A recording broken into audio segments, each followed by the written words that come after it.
میں یہ سمجھتا ہوں کہ تاریخ کا ایک طالب علم ہونے کی حیثیت سے کہ سب سے پہلے جس نے یا سب سے زیادہ جس نے عالمگیریت کا درس دیا ہے یا ایک موقع فراہم کیا ہے ورلڈ کو، وہ اسکندر اعظم ہے میری دانست میں. کیونکہ اسکندر اعظم میں جب وہ مڈل ایسٹ میں گیا ہے ایران کا پیچھا کرتے کرتے، جہاں جہاں ایرانی انفلوئنس تھا، کیونکہ ایران کو کنکر کر کے فتح کر کے تو اس نے شہنشاہ کا لقب بنا لیا، اور جہاں جہاں ایرانی کالونیز تھیں وہاں وہ پیچھے گیا. تو ایران تو اس وقت مڈل ایسٹ پر حاوی تھا، تو مصر، شام، اسرائیل جو اب ہے، لبنان، فلسطین، یہ سارے علاقے جو زیر نگین ہوئے ہیں.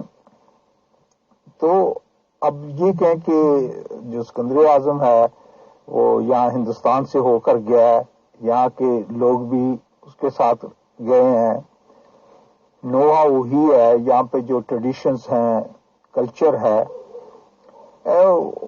اس کا امتزاج تو ملتا ہے. آپ کو کرسچینٹی دیکھ لیں، اس میں بہت زیادہ اثر ہے ہندوستان کا. ورنہ تورا کی تعلیم دیکھیں یا وہ دیکھیں تو وہ کیا ہوتی ہے، آنکھ کے بدلے آنکھ، کان کے بدلے کان، جان کے بدلے جان، یہ وہ. لیکن جناب عیسیٰ یا اس دور کی جو ہے وہ اہنسا کی جو تعلیم ہے اور پیسو جو تعلیم ہے، اس کا ڈیفینیٹلی آپ اگر ٹریس کریں تو آپ کو آسانی سے پتہ چل جائے گا کہ یہ ہندوستان کی تعلیم یا خاص طور پر ٹائم لائن کے حساب سے بدھا کی تعلیم کا بہت اثر ہے ان پر بھی.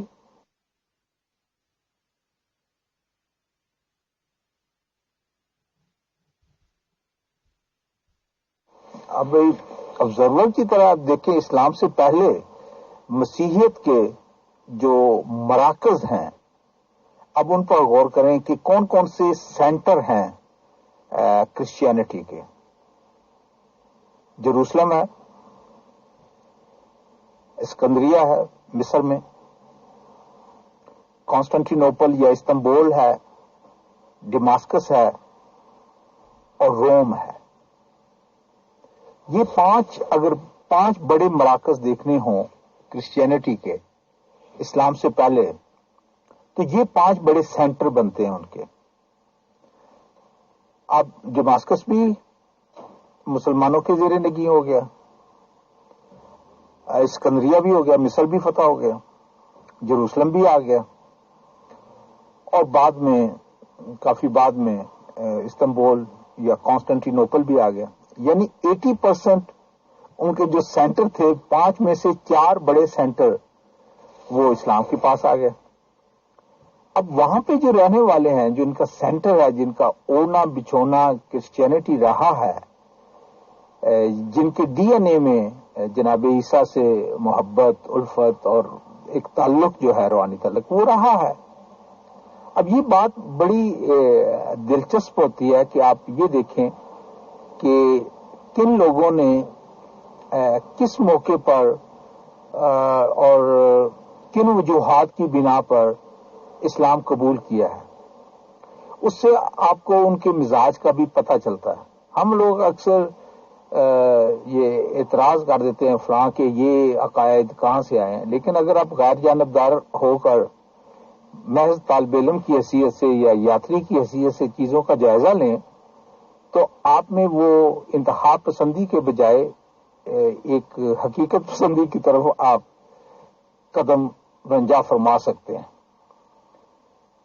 اسی طرح جب تاریخ کا یا مختلف مذاہب کا مطالعہ کرنا ہو تو یہ بہت ساری چیزیں ہیں جو بہت اہم ہوتی ہیں، جن کو یکسر نظر انداز کر کے محض فلاں کتاب کی فلانی لائن پہ یہ کہا گیا ہے، یہ نہیں کہا گیا، اس کا لغت میں یہ مطلب نکلتا ہے، یہ نہیں نکلتا مطلب، اور اوور آل جو پکچر ہوتی ہے وہ آپ سمجھنے سے یا قاصر رہتے ہیں یا سمجھنا چاہتے نہیں ہیں.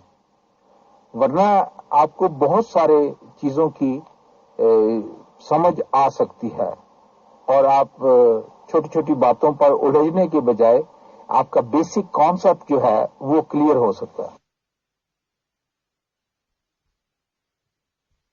محترم طاہر امجد صاحب and all dear group members of pure discussion group, اصل میں سر ایسا ہے نا کہ جب پرسکون ماحول میں گفتگو کری جائے تو ہی یہ باتیں آپس میں ڈسکشنز کرتے ہوئے اچھی لگتی ہیں، کیونکہ مسلمان لوگ یہ بتاتے ہیں کہ نبوت کا سلسلہ شروع جو زیادہ تر بتاتے ہیں وہ حضرت ابراہیم علیہ السلام سے بتاتے ہیں.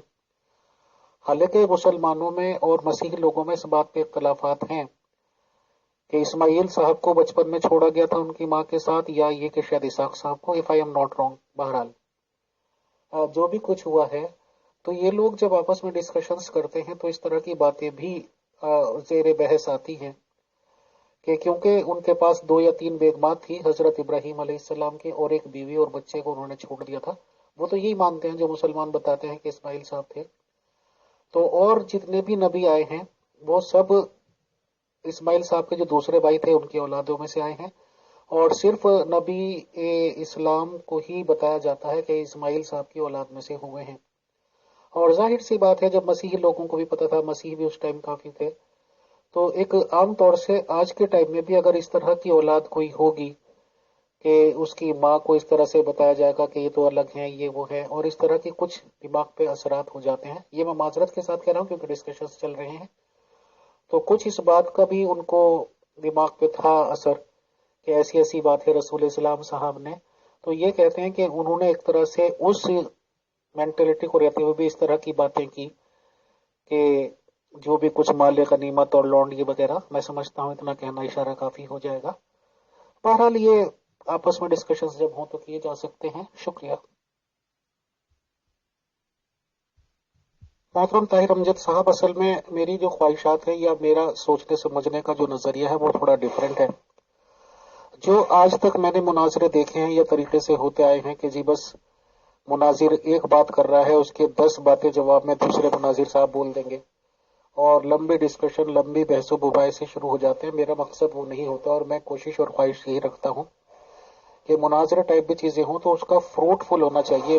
چاہے 1 گھنٹے کی گفتگو آدمی سن لے، ایک ریزلٹ اورینٹڈ ہونی چاہیے کہ ہاں جی اس میں یہ آدمی غلط تھا یا یہ آدمی صحیح تھا. میں نے بہت کوشش کی، پتہ نہیں آپ اس وقت آ چکے تھے یا نہیں گروپ میں، کہ میں ایک مسلم ممبر کو پاس میں بٹھاؤں اور ایک مسیحی ممبر کو، اور شریعت پہ جو کہ مین کائنڈ کے کام کی ہوتی ہے اس پہ سوالات کروں.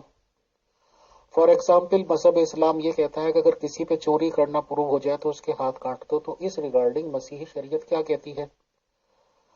بٹ کیونکہ آج تک دماغوں پہ یہ بات چھائی ہوئی ہے کہ جی نہیں ایسے مناظرے ہونے چاہیے، ویسے ہونے چاہیے، تو بہرحال اب اسی ریگارڈنگ میں شارٹسٹ میں آپ سے بات کرتا ہوں کہ انشاءاللہ میں نے اب یہ سوچا ہے حکمت عملی کہ میں ایک مسیحی ممبر سے ٹائم لوں گا اور ان سے اس طرح کے سوالات کروں گا اور ان سے پوچھوں گا کہ مسیحی صاحب کیا تعلیم دے کے گئے ہیں یا ان کے یہاں شریعت کیا کہتی ہے. فار ایگزامپل میں نے آپ کو بتا دیا ہے کہ چوری کریں تو اس میں کیا سزا ہوگی، کوئی زنا کاری میں پکڑے جاتے ہیں تو ان کی کیا سزا ہوگی، زنا بل جبر ہیں تو اس میں کیا سزا ہوگی. تو اس ریگارڈنگ انشاءاللہ کمپیریٹیو اسٹڈی کریں گے. شکریہ، جزاک اللہ. جی السلام علیکم. جہاں تک مختلف اسکرپچرز کا تعلق ہے، اس میں کیا لکھا ہے، فلاں وہ کتاب ہمارے لیے مقدس ہے، اس میں یہ لکھا ہے کیونکہ یہ لکھا ہے لہذا ایسے ہی حقیقت ہے، تو یہ مذہب کا عمومی مزاج ہوتا ہے. لیکن جب آپ ایک تحقیقی نگاہ سے دیکھتے ہیں تو پھر آپ کو محبت، نفرت، عداوت، لگاؤ، عقیدت، عشق، ان ساری چیزوں سے آپ کو بالا تر ہو کر چیزوں کا جائزہ لیں تو پھر ہی سمجھ آتی ہے. جو روایات ہم تک پہنچتی ہیں وہ کافی دلچسپ ہیں. جناب ابراہیم کے بارے میں کہا جاتا ہے کہ ان کی جو عام طور پہ تصور مسیحیت میں یا یہودیت میں پایا جاتا ہے کہ ان کی پہلی شادی جو تھی وہ ان کی کزن کے ساتھ ہی، سارا کے ساتھ ہوئی تھی، اور کافی عمر تک، عرصے تک ان کی اولاد نہیں ہوئی. اور پھر جو ہاجرہ، جناب ہاجرہ جو تھیں وہ مصر کے سے ان کو ملی تھی. بعض لوگ جو مسیحی ہیں یا دوسرے ہیں وہ کہتے ہیں کہ وہ ایک خادمہ کی حیثیت سے یا کنیز کی حیثیت ان کو حاصل تھی. مسلمانوں میں ظاہر ہے ان سے عقیدت اور محبت ہے اور وہ ان کو ایک شاہی خاندان کی خاتون قرار دیتے ہیں کہ ان کو شادی ہوئی. البتہ اس میں تو کوئی رائے نہیں ہے کہ سارا صاحبہ جو تھیں وہ خوش نہیں تھیں کہ یہ جب وہ پریگننٹ ہوگی اور وہ سارا صاحبہ بھی پریگننٹ ہوگی تو وہ ان کو یہاں پہ مکہ میں چھوڑ گیا. لیکن جو مختلف حوالے ملتے ہیں تاریخ سے وہ یہ لکھتے ہیں کہ جناب ابراہیم صاحب کی ایک اور بیوی بھی تھی جس کا نام قطورہ تھا. کاف کینچی والا ہے اور قطورہ دوسرا وہ ان سے بھی سنا 6 اولادیں تھیں ان کی.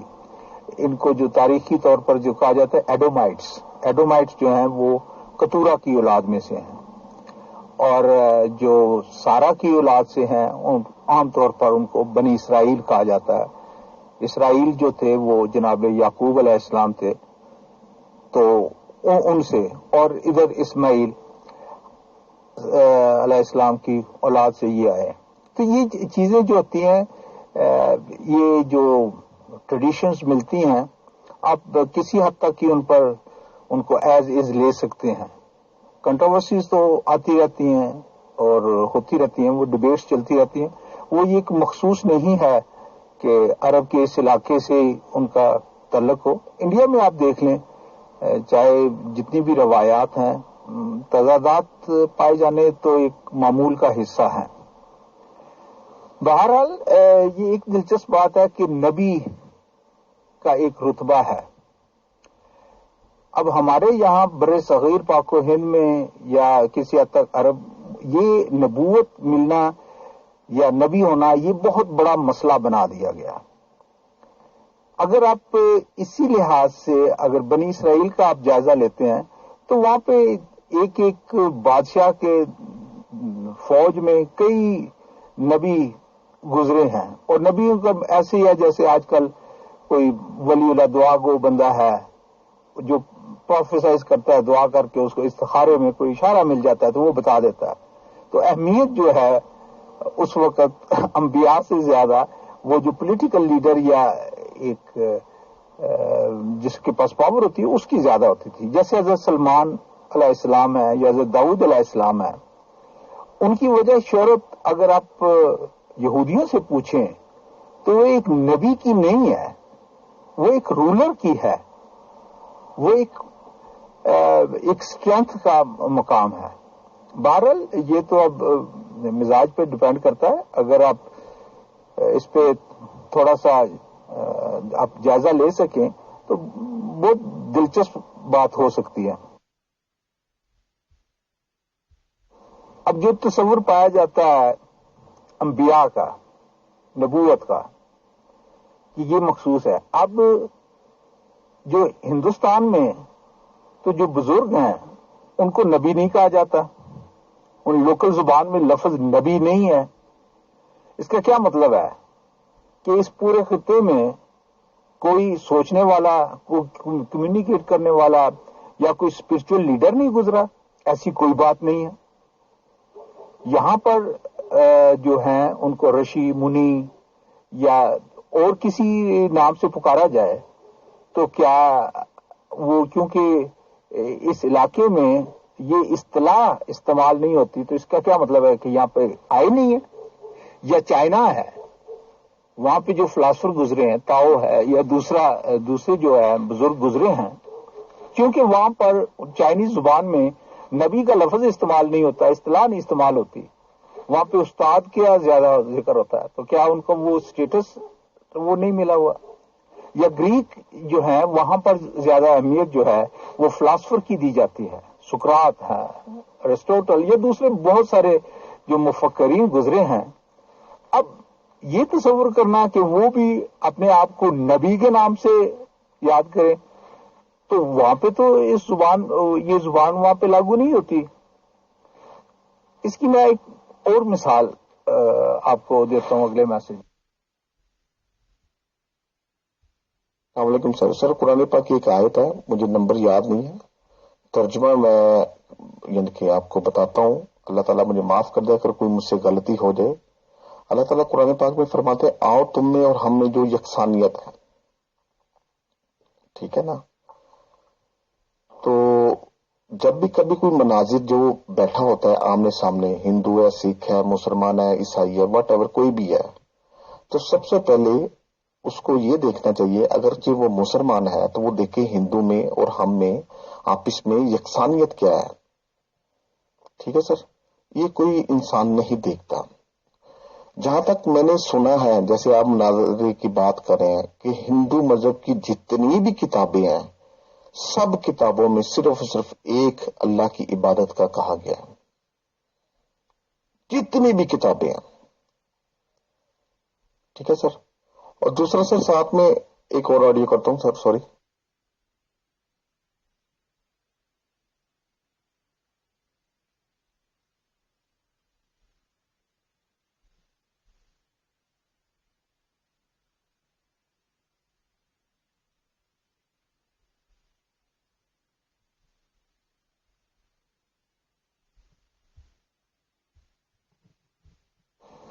اب مسلمان بھائی یہ کہتے ہیں کہ اللہ جو ہے یہ اس کا ایک صفاتی نام ہے، ذاتی نام ہے، باقی نام جو ہے اس کے صفاتی نام ہے. اب اس نام سے اللہ جو ہے یہ تو عرب کا نام ہے، عرب میں نام ہے. ال جب آ جاتا ہے تو خاص دا کے معنی میں آتا ہے، یعنی قاعدہ جو ہوتا ہے وہ تو کوئی بھی قاعدہ ہوتا ہے، القاعدہ ہو جاتا ہے تو ایک خاص قاعدہ اور بیس ہو جاتی ہے. کتاب تو ساری ہو جاتی ہیں، الکتاب کہا جائے تو ایک خاص کتاب کی طرف اشارہ ہوتا ہے. الہ جو ہیں وہ معبود کو کہتے ہیں، وردی آف ورشپ. اب الہ ہو جائے، اللہ ہو جائے تو دا معبود ہو جائے ایک خاص. اب اگر اس کی تاریخ پر نظر دوڑائیں تو ہمیں نہ تو اناجیل میں، اوریجنل انجیل میں اللہ کا لفظ ملتا ہے، نہ تورات میں ملتا ہے، نہ زبور میں ملتا ہے، نہ بھگوت گیتا میں ملتا ہے، نہ ویدوں میں ملتا ہے. کسی بھی اور اسلام سے پہلے کی کسی کتاب میں شاید ہی اللہ کا لفظ آپ کو ملے. تو کیا مطلب ہے؟ نعوذ باللہ اس کا یہ مطلب ہے کہ اس سے پہلے اس کا وجود نہیں تھا. نہیں، وجود تھا لیکن اس نام سے نہیں تھا. اسی طرح باقی جو دنیا میں بزرگ گزرے ہیں، بعض لوگ ان کو خلیفہ کے نام سے جانتے ہیں، بعض کے نزدیک سلطان ہے، بعض کے نزدیک جو انڈیا اوتار ہے کہ مطلب خدا خود روپ تھا دھار کے آ گیا. تو اگر آپ غور سے دیکھیں اور غیر جذباتی ہو کر، تو ایک جیسے ہی بزرگ ہستیوں کو مختلف ناموں سے بہرحال پکارا جاتا ہے. آپ کرسچن کی بات کریں، کرسچنس کی بائبل میں لکھا ہوا ہے، جو میں نے سنا ہے، مجھے وہ ریفرنس یاد نہیں ہے، میرے خیال سے آپ کے گروپ میں اس کی بات بھی ہوئی تھی کہ جو حضرت لوط علیہ السلام تھے ان کی بائبل میں لکھا ہوا ہے کہ انہوں نے نعوذ باللہ نعوذ باللہ نعوذ باللہ زنا کیا. میں یہاں پر ایک مثال کے طور پر ایک بات کرنا چاہ رہا ہوں، میری ریکویسٹ ہے ذرا غور سے سنیے گا. امیر فیصل بھائی وہ تو ایک پیغمبر ہے. مجھے ایک بات بتائے، ایک عام سا بھی انسان لیکن وہ اچھا انسان ہو، کوئی ایک عام سا انسان، کوئی اچھا انسان ہو، مجھے یہ بتائیں وہ حرکت کرے گا اس طرح کی؟ جب ایک عام انسان اچھا نہیں کر سکتا تو ایک پیغمبر کیسے کر سکتا ہے؟ میں نے ایک عام مثال کے طور پر آپ ایک بہترین اور اچھی انسان ہے، کیا آپ اس طرح کی حرکت کر سکتے ہیں؟ نہیں کریں گے. دنیا کا کوئی انسان اچھا ہوگا وہ نہیں کرے گا. تو جو بائبل ہے نا، بائبل اس میں کافی تضاد ہے. میں یہ آڈیو کر کے دل نہیں دکھانا چاہ رہا کسی کا،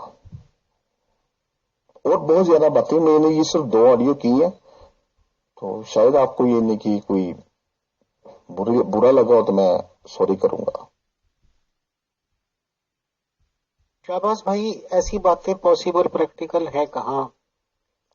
مسلمان لوگوں کی جو اکثریت ہے وہ تو بس یہ سمجھتی ہے کہ 1400 سال پہلے ہی دنیا قائم ہوئی، 1400 سال پہلے جو نبی آئے وہی بتا گئے کہ خدا کیا چیز ہے، کسی کو پتہ ہی نہیں تھا، سارے اجالے وہی نکال کر دے گئے جب اس سے پہلے تو اندھیرا ہی اندھیرا تھا۔ تو جب یہ دماغوں میں بھر دیا جاتا ہے اور بھرتے ان کی پہنچ رہتی ہے آپس کے آس پاس کے گلی محلے کے ملا جی تک، جنہیں خود ہی معلومات نہیں ہوتی۔ اچھا، ہمارے یہاں 200-300 کلومیٹر تو زیادہ تر کیا ہے کہ جو ہمارے یہاں کا ویسٹ بنگال کہلاتا ہے، وہاں کے جو یہ طالب علم ٹائپ لوگ ہوتے ہیں، انہی کو مسجدوں میں رہنے کی جگہ دے دی جاتی ہے، اس میں وہ خوش ہوتے ہیں کہ چلو بھائی رہنے کی چھت مل گئی۔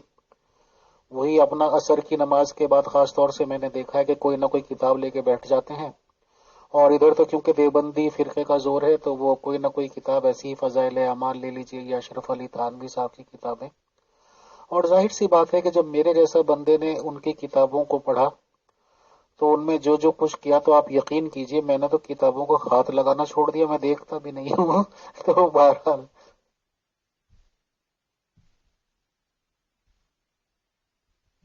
طاہر امجد بھائی، اصل میں سچائی یہی ہے کہ وہ تو اب آپس میں ڈسکشن کرتے کرتے کرتے پتہ چل رہا ہے کہ نبی کی ڈیفینیشن ہوتی کیا ہے اور نبی کا مطلب ہوتا کیا ہے۔ نبی کا مطلب تو سمپلی یہ ہوتا ہے کہ جو بھی کوئی شخص یہ کہے کہ میں اللہ تعالیٰ سے خبر پا کے یہ بات کہہ رہا ہوں، اس کو نبی کہا جا سکتا ہے۔ بٹ مسلمانوں میں اس ریگارڈنگ بہت زیادہ جذبات کو ادھر ادھر کر دیا گیا، اور تلواریں اور پتہ نہیں کیا کیا نکالنے کو تیار رہتے ہیں کہ رسول اسلام صاحب کے بعد کوئی نبی نہیں، کوئی نبی نہیں، تو اس طرح کی باتیں۔ حالانکہ نبی کی جتنی سمپل ورڈز کی ڈیفینیشن ہے وہ ایک الگ چیز ہے، اور ان لوگوں کا سوچنا اور سمجھنا الگ چیز ہے۔ شکریہ۔ السلام علیکم امیر فیصل بھائی، بالکل جو آپ بات کریں آپ اپنے ذہن کے مطابق بات کریں، میں جو بات کریں میں اپنے ذہن کے مطابق بات کر رہا ہوں۔ یہ تو عقل تسلیم کرتی ہے نا کس کی بات میں کس کی بات کو سمجھا جائے، یہ تو اپنی اپنی عقل کو دہرانا نا۔ دیکھیں سر، 1400 سال پہلے یا اس سے پہلے جتنے بھی انبیاء آئے وہ مخصوص قوموں کے لیے تھے، ٹھیک ہے نا۔ اس کے بعد جب نبی پاک صلی اللہ علیہ وسلم جب آئے تو ان کو تمام جہانوں کے لیے رحمت للعالمین بنا کر بھیجا گیا۔ کس دور میں، ابھی دیکھیں قرآن پاک میں اللہ تعالیٰ مجھے معاف کر دے کہ انسان نہ شکر ہے، کس دور میں انبیاء آئے اور انبیاء کے جانے کے بعد لوگوں میں آپس میں تصادم نہیں ہوا۔ آج میں اور آپ جو باتیں کر رہے ہیں یہ تصادم ہی ہے، ہم یکسانیت کی طرف نہیں جا رہے ہیں۔ پھر دیکھیں قرآن پاک میں یہی ہے کہ کسی کے خداؤں کو برا بلا مت کہو، نہیں تو وہ تمہارے سچوں کو برا بلا کہیں گے۔ ہم ہر وقت، مسلمانوں کی میں بات کر رہا ہوں، ہر وقت اسی جدوجہد میں رہتے ہیں کہ بس میں جو بات کر رہا ہوں وہ ٹھیک ہے، جو اگلا بات کر رہا ہے نہ اس کو سنا جائے صحیح طریقے سے اور نہ اس کی بات کو سمجھا جائے۔ انسان ہے ہی نہ شکرا۔ اب نہ شکرے کا یہ مطلب نہیں ہے کہ اس کو گھر مل گیا، گاڑی مل گئی یا نہ شکرا، نہیں۔ انسان اپنی پرسنالٹی کو پریزنٹ کرنے کے لیے، اپنا بنوانے کے لیے صرف اپنی ذات تک وہ ناشکری ہی کرتا ہے۔ یہ ناشکری کی ہی حالتیں ہیں۔ آڈیو لمبی ہو جاتی ہے یار۔ السلام علیکم امیر فیصل بھائی، بالکل جو آپ بات کریں آپ اپنے ذہن کے مطابق بات کریں، میں جو بات کر جی السلام علیکم امیر فیصل صاحب، اگر آپ نے یا دوستوں میں شوق اور واقعی یہ جستجو ہو کہ بیسک کانسیپٹ کلیئر ہونے چاہیے، کتاب کیا ہوتی ہے، ہولی بک کیا ہوتی ہے، مقدس کتاب کیا ہوتی ہے، صحیفہ کیا ہوتا ہے، اور وہ کن کے لیے مقدس ہوتا ہے، کیوں مقدس ہوتا ہے، کون طے کرتا ہے کہ یہ مقدس ہے یہ نہیں ہے، یہ اہم سوالات ہیں۔ چاہے ویدوں کا ذکر ہو، چاہے دوسری کتب کا ذکر ہو، نیو ٹیسٹیمنٹ ہے، کیسے تخلیق ہوئی، کیسے سامنے آئی، اس کا اگر آپ مناظرانہ رنگ میں کرتے ہیں کہ ایک مسلمان اور ایک مسیحی آپس میں بحث کریں، تو آپ کسی جو ہے نا بیسک جو سوال ہیں وہ کانسیپٹ کبھی کلیئر نہیں ہوں گے. آپ بالکل سطحی باتیں کریں گے.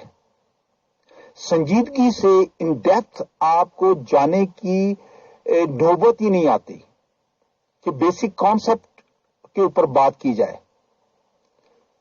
اس کے لیے ضروری ہے، بلکہ آج کل تو واٹس ایپ اور گوگل اور یوٹیوب بی کی وجہ سے بہت ساری آپ کے پاس معلومات جو ہیں آپ کی فنگر ٹپس پر آئی ہیں.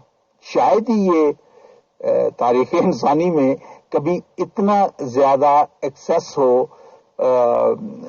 لوگوں کی مختلف موضوعات پر. بہت سارے ٹیچرز ہیں، میں چونکہ میں نے خود اس سے کافی ہاتھ اٹھایا ہے، بہت کچھ سیکھا ہے، اور جس سسٹمیٹک طریقے سے وہ بتاتے ہیں، دوست یار جو مجھے جانتے ہیں میں نے ان کو بھی ریکمینڈ کیا ہوا ہے کہ وہ ییل یونیورسٹی میں کے پروفیسر ہیں ڈیل مارٹن، DALEMARTIN،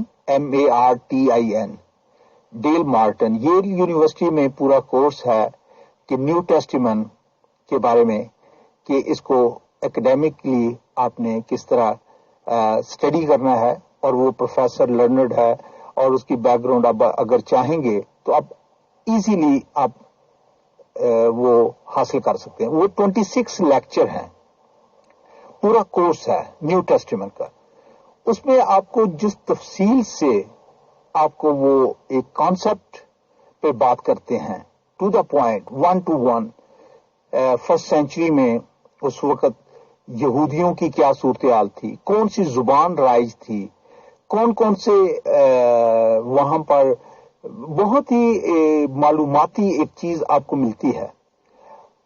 اور اگر آپ نے موقع ملا ہے، اگر نہیں ملا ہے تو آپ ٹرائی کر کے دیکھیں. ڈیل مارٹن ییل، اب یہ کریں گے آپ کو وہ سارے لیکچر آ جائیں گے 26. تو میں نے جتنا کچھ وہ خود بھی سیکھا ہے، بقت 3-4 دفعہ بار بار، اور پھر بائبل کا نسخہ اگر آپ کے پاس ہو تو وہ بھی ساتھ رکھ لیں، اور ساتھ ساتھ جیسے وہ اسٹڈی کرواتا ہے وہ آپ اس کو فالو کریں تو آپ کو بہت ہی زیادہ لطف آئے گا. اور آپ یہ چھوٹی چھوٹی باتوں پر، مسائل پر الجھنے کے بجائے آپ واقعی ایک علمی گفتگو کر سکتے ہیں. پال کا کیا رول تھا، میتھیو کا کیا رول تھا، جان کا کیا رول تھا، آپ کے یہاں جو ہیں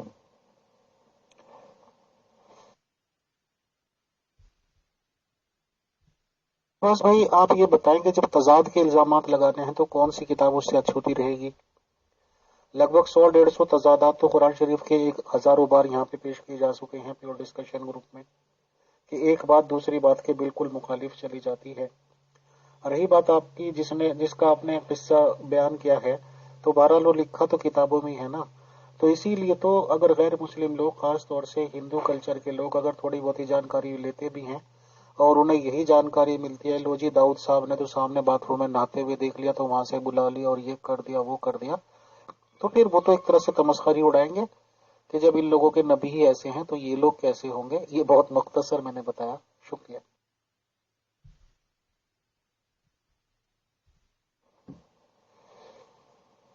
یہ سوال بڑا اہم ہو جاتا ہے کہ انڈیا کے ساتھ تعلق کیا تھا.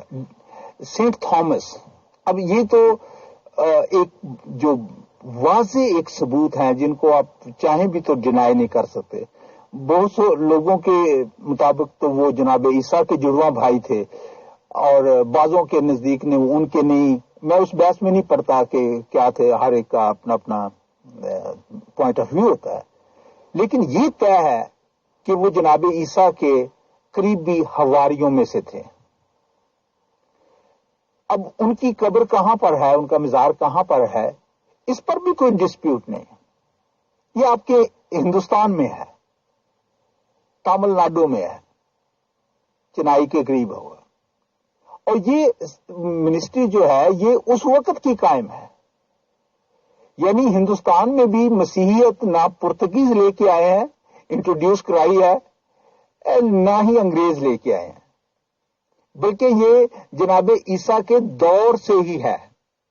اس کا میرا مطلب یہ ہے کہ اب ایک لنک جو ہے وہ آپ کو کنیکٹ کرتا ہے کہ کنیکٹیوٹی جو مسنگ گیپ ہوتے ہیں وہ سمجھ میں آئے کہ کہاں ہے۔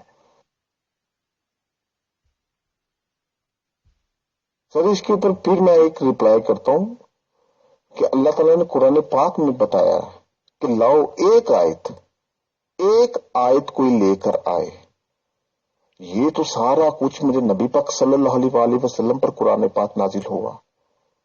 پھر اللہ تعالیٰ ہی فرماتا ہے نا قرآن پاک میں، ان کو کہو کہ کوئی ایک آیت لے آئے۔ اللہ تعالیٰ خود چیلنج کر رہا ہے۔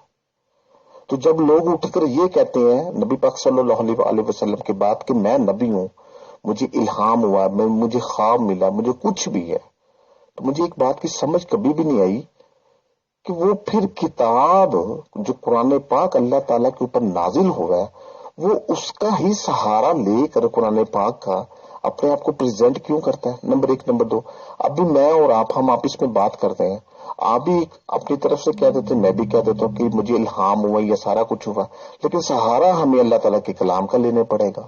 دوسری طرف ہم کہتے ہیں جی میں کیا کہوں معاذ اللہ، جو لوگ اللہ تعالیٰ پر ایمان نہیں رکھتے، تو جتنے بھی یہ لوگ ہیں ان سب نے سہارا تو پھر قرآن پاک کے لیا نا، اپنے آپ کو سچا ثابت کرنے کے، نہ کہ قرآن پاک کو سچی کتاب مانا۔ آسان بات ہے۔ 100-150 باتیں تھا یہ مشرکوں نے کرنے ہیں۔ اب میں یہاں پہ یہ بھی کہہ سکتا ہوں کہ 100-150 تضادات ان کو مل گئے، جو باقی کی یکسانیت ہے وہ پھر کیوں نہیں مانتے؟ پھنس جائیں گے خود بخود۔ ان لوگوں نے آج بھی اور اس وقت بھی انکار ہی کیا۔ انسان نہ شکر ہے۔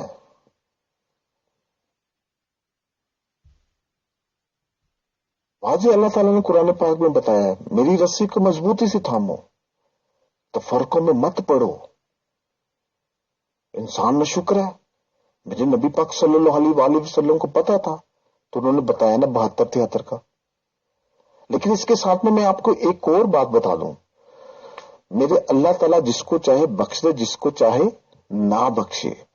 یہ جتنے بھی لوگ ہیں 72 والے 73 والے، ان کو سزائیں ملنی ہے اللہ تعالیٰ کے ہاں۔ ہر انسان کے اعمال کے مطابق اگر اچھی ہے تو سزا نہیں ملے گی، اگر برے ہیں تو سزا ملے گی، لیکن اس کے اوپر اللہ تعالیٰ نے یہ بھی کہا ہے کہ جس کو چاہوں اللہ تعالیٰ کہتے ہیں کہ میں معاف کر دوں، بخش دوں۔